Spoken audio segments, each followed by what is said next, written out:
Hi, I'm Tamara.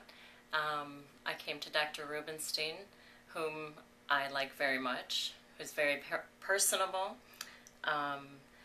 He had to repair a breast augmentation that I had previous that didn't turn out so well, and he's done a fantastic job, and I recommend everybody that I know to come to him. Surgery was a great experience.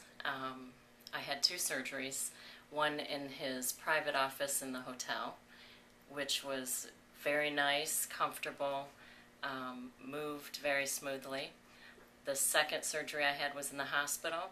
The hospital staff was fantastic, very friendly, very knowledgeable, and willing to teach.